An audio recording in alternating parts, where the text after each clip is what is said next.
Assalamualaikum warahmatullahi wabarakatuh. Hello everyone, welcome back to my channel. My name is Farah Fauzia from class 4A with student ID 1123014620 and today I would like to tell you that I'm going to summarize my article. So, what am I going today is to summarize all of the 10 articles that I have been read in this semester. Without any further ado, let's jump into the content. So, this is the overview of my article. There are 10 articles that I have been read in this semester, and the scope is about applied linguistics and its development in English as a foreign language teaching. Ranging from the importance of linguistics for teachers in English language teaching to teaching writing to junior high school students, a focus on challenges and solutions. All of this article centered about the applied linguistics in English classroom. So let's talk about the first article.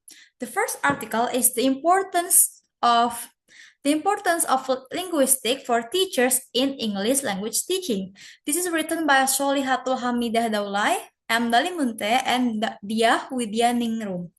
The content of the article is about to emphasize linguistics as a foundational for ALT teachers. It's also to stresses mastery of spelling, morphology, syntax, semantics, and lexicology for effective teaching and accurate rule explanation. What are the benefits of this article? This article ensures teachers possess deep language understanding for accurate instruction and also to leads to improve student mastery of linguistic skills in English classroom. And what about the strengths and weaknesses of this article? The strengths lie on the comprehensive linguistic scope, strong theoretical foundation, and about the clear purposes that this article given about to emphasize the importance of linguistics. However, the weaknesses lie on lack of empirical data because the article don't have any real life example from questionnaire or observation, and lack of illustrative chart, also absence of pedagogical on how teacher can improve their linguistic skills, their linguistic competence for English language teaching. And then we go to the second article. The title is Toward Critique, The Place of Culture in English Language Teaching, written by Muhammad Al-Mutairi. So the content of this article is to explore the relationship between culture and English language teaching, especially for English as a foreign language, discussing diverse viewpoints and cultural inclusion. It also to addresses concerns about linguistic imperialism in a globalized context. The benefits of this article is to promote critical awareness of cultural integration and potential linguistic imperialism. It also fosters a balanced and nuanced approach to cultural content in ELT. And how about the strength and the weaknesses of this article? The strengths lie to the critical examination and comprehensive viewpoint analysis written by Muhammad Al-Mutairi. He gives a lot of critiques about how teachers place culture in English language teaching and give very good analysis about the importance of this aspect in English language teaching. However, the weaknesses is about primarily descriptive. There is no qualitative approach. I mean the quantitative approach like the questionnaire or maybe field based data and absence of practical framework. And then we are going to talk about the third article. The title is Intercultural Communicative Competence in English Language Teaching Towards Validation of Student Identity, written by Angelica Galante. So it highlights intercultural communicative competence, aka ICC, and socio-cultural factors as crucial for successful communication alongside linguistic proficiency to critiques narrow cultural focus and emphasizes student identity validation. These benefits of the article it promotes inclusive ELT by validating student identity and enhance students' ability to communicate effectively and appropriately in diverse intercultural contexts. And this strength lie on the focus on identity of the student, advocacy of diverse Englishes, for example, like British and American and Brazilian, etc., and how this article really relevant to applied linguistics in English classroom. Weaknesses lie on acknowledge practical challenge and general pedagogical implication that there is no specific explanation in this article. And then we go to the fourth one. The teachers believe in balancing linguistic competence and teaching performance in AFL classrooms, written by Ismail Tahir. The content is about to investigate the importance of balancing teachers' linguistic competence and teaching performance. Also explores how different interpretation of this concept influence learning and teaching in a foreign language classroom. The benefits is to inform teacher training programs on developing both strong linguistic knowledge and effective pedagogical skills in order to create well-rounded and competent AFL teachers. The strengths lie on conceptual distinction and integration, also the relevance to the teacher education. However, it lack in the it's also focused on only beliefs of the teacher, not the acts of the teacher, and also limited in methodological detail, especially in the abstract. And then the next one is about cross-cultural understanding in EFL teaching, an analysis for international context written by Andrei Maulana. The content is about the importance of cultural understanding for AFL learners and also integrating culture with teaching materials. The benefits is also to improve students' communicative competence by minimizing cultural misunderstanding and also to provide concrete practical suggestion for cultural integration. The strength lie on contextual relevance, practical recommendation, and focus on problems. However, the weaknesses lie on analytical or descriptive nature and potential for overgeneralization of native speaker culture.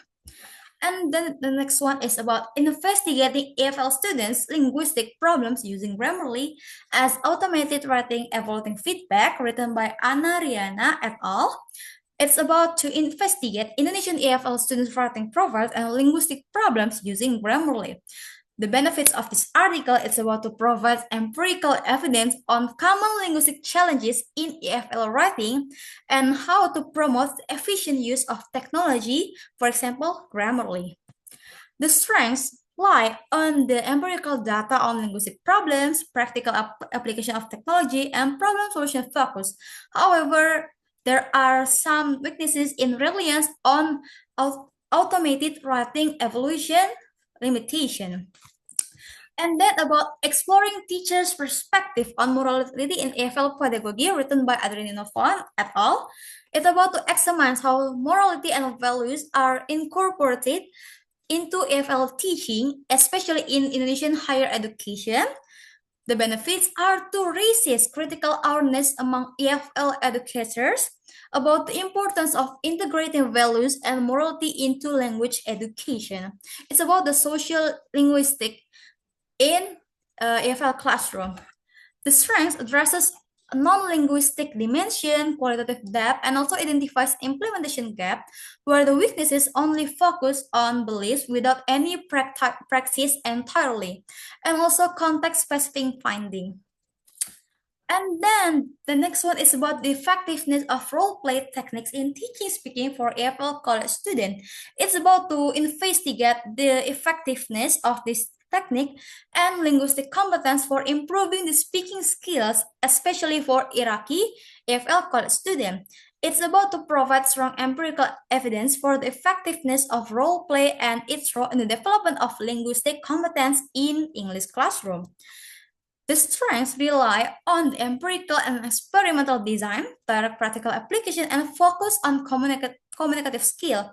However, there is some weakness like limited generalizability and focus on single technique. And then it's about EFL students, written by Ikrar Genil Riadil. It's about to identify the most common problems encountered by English education students, which reveal linguistic issues. It also provides critical insights for teachers about the multi-phase barriers, both linguistic and psychological, and allows educators to develop more targeted pedagogical strategies. And the strengths lie on the student-centered perspective, dual problem identification, and qualitative insight, while the weaknesses rely on the self-reported data and also single institution context. The last one is about the teaching writing to junior high school students, a focus on challenges and solution.